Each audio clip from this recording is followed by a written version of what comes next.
कपड़े धोने वाली बहू। शादी के पहले से ही विभा को कपड़े धोने का बड़ा शौक था। कभी नल के नीचे तो कभी तालाब के पास। अरे मेरी नीली वाली लुंगी नहीं दिख रही है। विभा की अम्मा, कहाँ रखी है लुंगी? अरे वो तो विभा ने परसों ही धोकर रखी थी आपकी अलमारी में, देखो वहीं होगी। वो ना मैंने आज धो दी, मुझे लगा कि गंदी हो गई होगी। अरे कैसे गंदी हो गई थी? उसे तो मैंने पहना भी नहीं। हे भगवान, इस लड़की के कपड़े धोने की आदत से परेशान हो गया हूँ मैं। जितना तो घर में राशन नहीं आता, उससे कहीं ज्यादा डिटर्जेंट पाउडर का खर्चा है। इसकी शादी करवा दो, शादी जाए अपने घर में ही करे काम, फिर चाहे घर के कपड़े धोने हो या पूरे गांव के। हाँ ठीक बोल रही हो, देखता हूँ मैं कोई लड़का। वो दिन भी आ जाता है जब विभा को देखने लड़के वाले आ जाते हैं। लड़की मुझे अच्छी लगी। होने वाली सास कहती है, बेटी अगर कुछ पूछना है तो पूछ लो। वैसे तो हमारी लड़की बहुत ही शर्मिली है, जो बोल दो वो मान लेती है, इसे क्या पूछना होगा। अरे कैसी बात कर रही हो माँ, मुझे इन लोगों के घर रहना है, सवाल तो कई है।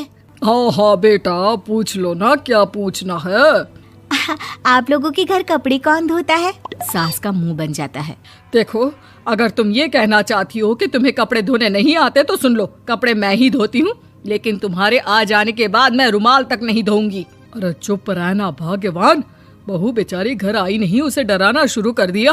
वो क्या है ना बिटिया, अभी तक तो ये कल्लू की माँ ही धोती थी, लेकिन अब तुम्हारे पापा तो दहेज में वॉशिंग मशीन देंगे ही।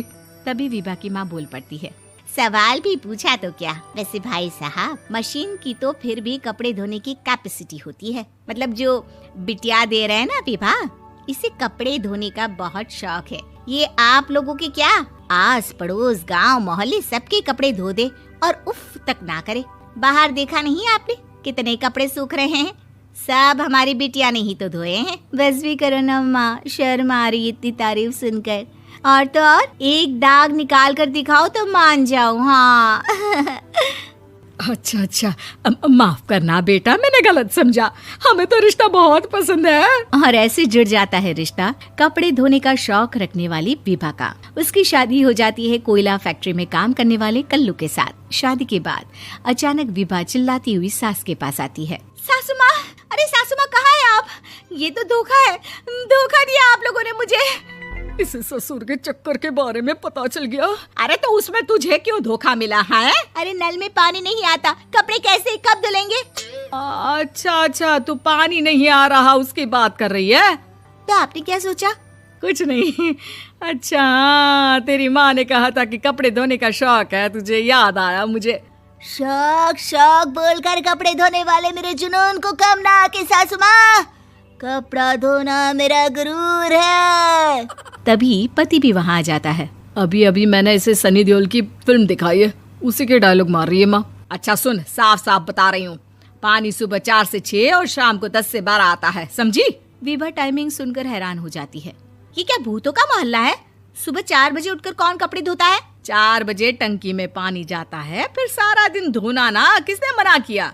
अरे कैसी बात कर रही हैं? 200 लीटर की टंकी में कितने कपड़े धो लूंगी मैं, सुबह ही उठ जाऊंगी मैं। अब क्या था, विभा सुबह 4 से लेकर रात के 12 बजे तक कपड़े ही धोती रहती। एक रोज सास पड़ोस से निकलकर कहीं जा रही होती है कि साथ वाली कहती है, हाँ कल्लू की माँ, जरा ये बताओ कि 2 साड़ी है, 2 ब्लाउज और एक पेटीकोट और एक नाड़े वाला लंबा कच्छा। हाँ तो? अरे तो क्या, कितना लोगी धुलाई ये बताओ। धोबन दिख रहे हैं हम क्या? हमारे पति सरकारी नौकरी से अभी अभी रिटायर हुए हैं और बेटा सुपरवाइजर है कोयला फैक्ट्री में। धोबन समझ रखा है हमें। हाय रे कल्लू की अम्मा, माफ कर दो, वो तो मोहल्ले में यही सब बता रहे थे कि तुमने बहू को कपड़ा धुलवाने के काम में लगा दिया है। सास को पड़ोसन की बात सुनकर गुस्सा आ जाता है। वो घर पहुंचती है जहां घर के बाहर ही इतने सारे कपड़े सूख रहे होते हैं जितने कि किसी धोबन के घर पर। अरे ओ कल्लू की दुल्हन, बाहर निकल। माँ जी यहीं आ जाओ, बाथरूम में चादर धो रहे हैं हम। अरे अभी हम धोते हैं, तुमको बाहर निकलो। ये आस पड़ोस वाले बोल रहे हैं कि हम बहू से कपड़े धुलवा धुलवा कर उसे कपड़ा धोने वाली बना दिए हैं। अरे छोड़ो ना माँ जी, किन लोगों की बातों में आती हो? आस पास के लोगों का तो काम ही होता है कि वो किसी तरह सास बहू को लड़ा दे। बहू सारे घर के कपड़े धोती है, ये क्या कम है? बोलिए। सास को भी लग जाता है कि वो बहू का ये सनकीपन नहीं छुड़वा सकती, इससे अच्छा है कि खुद ही चुप हो जाए। एक रोज सास और बहू मंदिर जाते हैं, जहाँ सास की साड़ी वहाँ खड़ी भीख मांगने वाली से मिलती है। माँ जी क्या बात है, आपकी साड़ी उस भिखारन से कितनी मिल रही है ना? हाँ हाँ देखो तो, दोनों की साड़ी मिल रही है। क्या बात है कल्लू की अम्मा, तुम खुद को तो अफसर की बीवी बताती हो और ऐसी सिंपल सी प्लेन साड़ी पहनकर घूमती हो। सिंपल और प्लेन नहीं है ये साड़ी। तो क्या सोने के धागे से फूल बने हैं? कुछ भी सासू माँ, कुछ भी। हाँ बने थे इस साड़ी में सोने के धागे से फूल।